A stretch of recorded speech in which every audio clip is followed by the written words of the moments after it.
Bismillahirrahmanirrahim. Dari Aisyah radhiyallahu anha, beliau mengatakan, saya pernah dikunjungi oleh seorang wanita yang mempunyai 2 orang anak perempuan. Kemudian wanita tersebut meminta makanan kepadaku. Sayangnya, pada waktu itu saya tidak memiliki makanan apapun kecuali sebiji kurma yang langsung saya berikan kepadanya. Kemudian wanita itu menerimanya dengan senang hati dan membagikannya kepada 2 orang anak perempuannya tanpa sedikit pun ia memakannya. Setelah itu, wanita tersebut bersama kedua orang anak perempuannya pergi. Tak lama berselang kemudian Rasulullah SAW masuk ke dalam rumah. Lalu saya menceritakan kepada beliau tentang wanita itu dan kedua anaknya. Mendengar cerita saya, Rasulullah kemudian bersabda, barang siapa diuji dalam mengasuh anak-anak perempuan, lalu ia dapat mengasuh mereka dengan baik, maka anak-anak perempuannya itu akan menjadi penghalangnya dari api neraka kelak. Dalam riwayat yang lain dengan sedikit berbeda redaksinya, dari Anas bin Malik, dia berkata, Rasulullah SAW bersabda, barang siapa dapat mengasuh 2 anak perempuannya hingga dewasa, maka aku akan bersamanya di hari kiamat kelak. Beliau merapatkan kedua jarinya. Dari kedua riwayat ini akhirnya kita bisa belajar tentang satu tema besar, yaitu motivasi kita sebagai orang tua untuk mendidik dan mengarahkan anak kita. Yang salah satu fadilah atau keutamaan yang dijanjikan oleh Rasulullah adalah anak-anak itu akan menjadi penghalang bagi kita agar kita dijauhkan dari neraka. Ini adalah fadilah yang sangat luar biasa. Karena keutamaannya yang sedemikian besar, maka wajar bagi seorang ayah, seorang ibu, dia perlu menyempatkan waktu lebih daripada biasanya.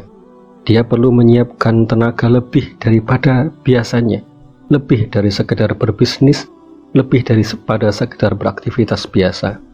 Karena pahala yang sedang dia buru adalah dijauhkannya dari api neraka. Di dalamnya tentu akan ada jerih payah yang harus kita keluarkan, capek, lelah, konflik perselisihan dengan pasangan, perbedaan pendapat dan lain sebagainya. Semua itu adalah dinamika dalam mendidik anak. Namun kita yakin satu hal, bahwa dalam proses itu ada yang Rasulullah janjikan pada diri kita, yaitu terbebasnya diri kita dari api neraka. Ini adalah harga yang sedemikian mahal. Jika demikian mahal harga yang diberikan oleh Nabi SAW, maka wajar pula jika untuk mewujudkannya dibutuhkan tenaga yang lebih, pikiran yang lebih, tenaga yang luar biasa yang harus kita kerahkan. Karena memang ini bukanlah amal yang sederhana. Sahabat yang dimuliakan Allah SWT, jika ada masanya kita mungkin lelah melihat perkembangan anak yang tidak baik, melihat perselisihan bersama pasangan seiring waktu mendidik anak, capek dan lelah yang kita alami itu terbayarkan dengan janji yang sedemikian luar biasa. Pada saat kelelahan dan capek itu datang pada diri kita, ingatlah janji yang diberikan oleh Rasulullah ini, karena pahala itu berbanding dengan beratnya amal. Maka jika kita mendidik anak lalu kemudian merasa lelah dan merasa berat, karena memang pahalanya pun demikian besar, maka wajar jika ada pengorbanan yang lebih daripada amal-amal yang lainnya.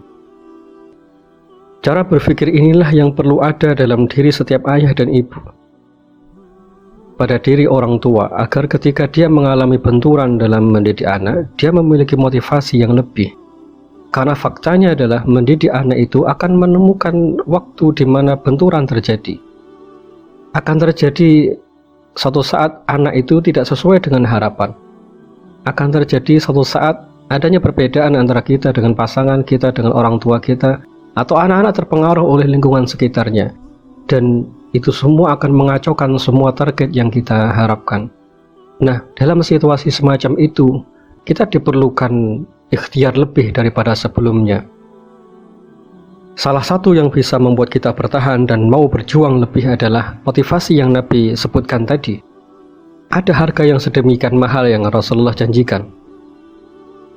Sahabat yang dimuliakan Allah, ayah dan bunda yang dirahmati Allah, motivasi awal kita mendidik anak adalah bukan semata-mata membuat mereka menjadi anak yang baik, tetapi pada hakikatnya adalah ini untuk keselamatan hidup kita sendiri di akhirat nanti.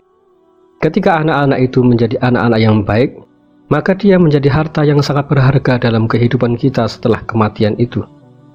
Maka mendidik anak menjadi anak yang saleh-salehah dengan pengorbanan yang luar biasa, pada hakikatnya adalah untuk kepentingan kehidupan kita sendiri.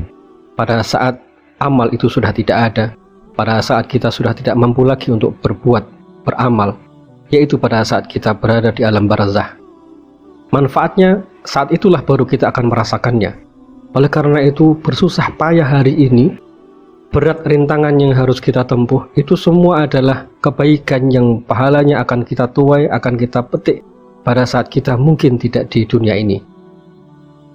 Yang kedua yang bisa kita ingat dari sabda Nabi SAW ini, bahwa apa yang akan kita peroleh dari pendidikan anak bisa jadi bukanlah sesuatu yang kita rasakan ketika di dunia ini. Kita mendidik anak, mungkin seiring proses waktu kita tidak sempat untuk melihat kebaikan-kebaikan itu ada dalam dirinya. Kita mungkin tidak sempat untuk melihat, merasakan kebaikan itu tumbuh dalam dirinya. Karena mungkin takdir Allah menentukan bahwa usia kita mungkin tidak panjang. Tetapi kebaikan yang telah kita ajarkan itu akan kita rasakan pada saat kita tidak bersamanya. Inilah pentingnya pendidikan Qur'ani, inilah pentingnya pendidikan secara agama. Karena ternyata tujuannya, manfaatnya, dan kebaikannya tidak hanya kita rasakan pada saat kita masih bersama anak itu saja, tetapi pada saat kita sudah menghadap Allah SWT, kebaikannya pun akan kita rasakan. Bukankah Nabi SAW pernah menyebutkan tentang seorang ayah yang dia diangkat derajatnya karena anaknya memohonkan ampun untuknya? Ini bedanya dengan pendidikan mengajari anak berbisnis misalnya. Maka bisnis itu kita rasakan pada saat kita masih bersamanya.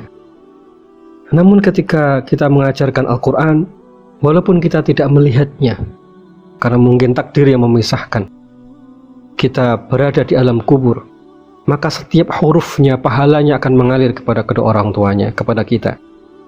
Inilah pentingnya mengajari anak dengan pendidikan agama yang baik. Yang kedua yang ingin saya sampaikan kepada kita semua dalam majelis ini adalah dalam perjalanan anak-anak nanti mengalami proses perkembangan dalam pendidikannya, mereka pasti mengalami benturan sebagaimana kita sebagai orang tua juga mengalami benturan dalam mendidik mereka. Mereka ada di rumah, kita ajari dengan pendidikan yang baik, tetapi satu hal yang tidak boleh kita lupakan, begitu mereka tidak bersama kita, mereka ada di sekolahnya, mereka ada di kos-kosannya, mereka ada di tempat belajarnya, mereka pasti mengalami dinamika, perselisihan dengan temannya, diganggu, dibully, kesulitan belajar, dan segala hal yang lazim kita alami ketika dulu kita belajar di sekolah. Dan itu pula yang akan terjadi pada anak-anak. Maka sangat mungkin pada saat itu anak akan mengalami yang namanya stres, tertekan, gelisah, takut, trauma bahkan. Hal itu tidak bisa dihindari. Maka pertanyaannya adalah apa bekal yang bisa kita berikan kepada mereka?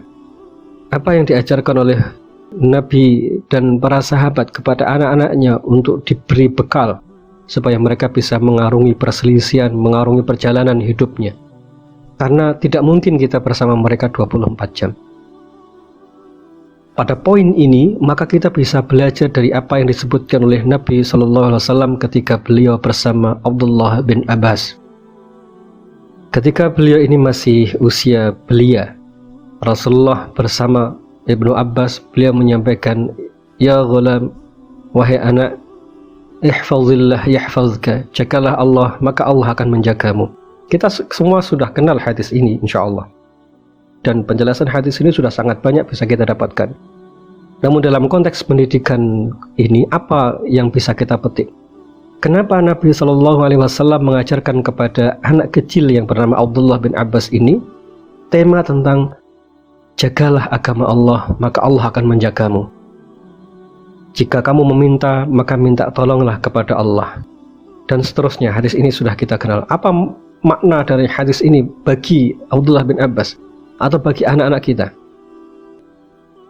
Maknanya adalah anak itu nanti dalam perjalanan hidupnya dia akan bertemu dengan benturan, dia akan bertemu dengan perselisihan.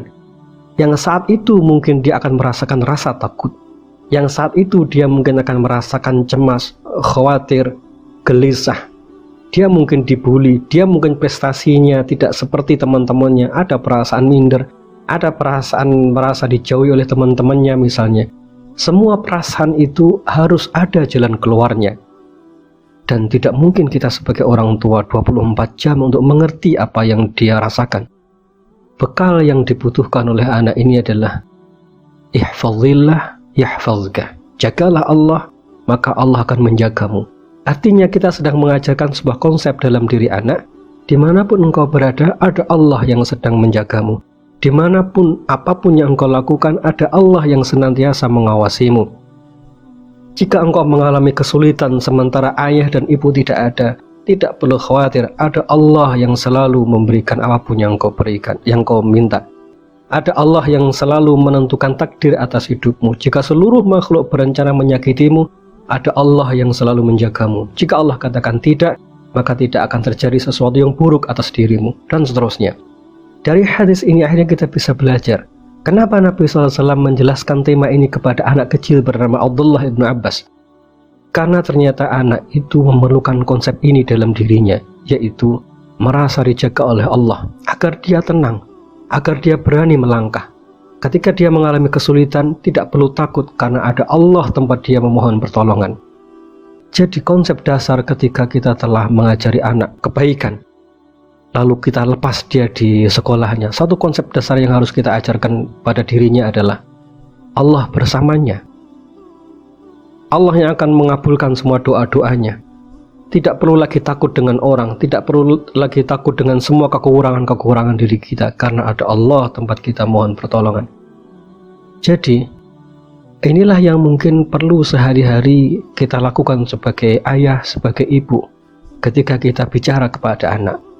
Sebagaimana Nabi SAW berbicara tema ini kepada Abdullah ibnu Abbas. Maka ayah dan bunda yang dirahmati Allah, bicarakanlah tema ini. Ketika anak mulai mengalami masalah, ingatkanlah tentang Allah. Ketika anak mulai mengalami kesulitan, ingatkanlah tentang Allah yang maha mengabulkan. Ketika anak mengalami perselisihan dengan teman-temannya, ingatkanlah tentang Allah yang maha menolong. Bukan tentang kita sebagai orang tua yang akan hadir dan selalu memberikan jalan keluar, tetapi Allah yang akan selalu hadir dalam hidupnya. Konsep dasar inilah yang harus ada dalam pikiran dan batinnya, agar dia nanti ketika berada di luar rumah, dia punya perlindungan, dia punya kendali diri, dan dia bisa menyelesaikan hal-hal yang negatif yang mungkin tumbuh dalam batinnya. Kesedihan, takut, cemas, amarah, semua itu dia bisa menyelesaikannya dengan satu konsep, ada Allah yang selalu mengawasinya.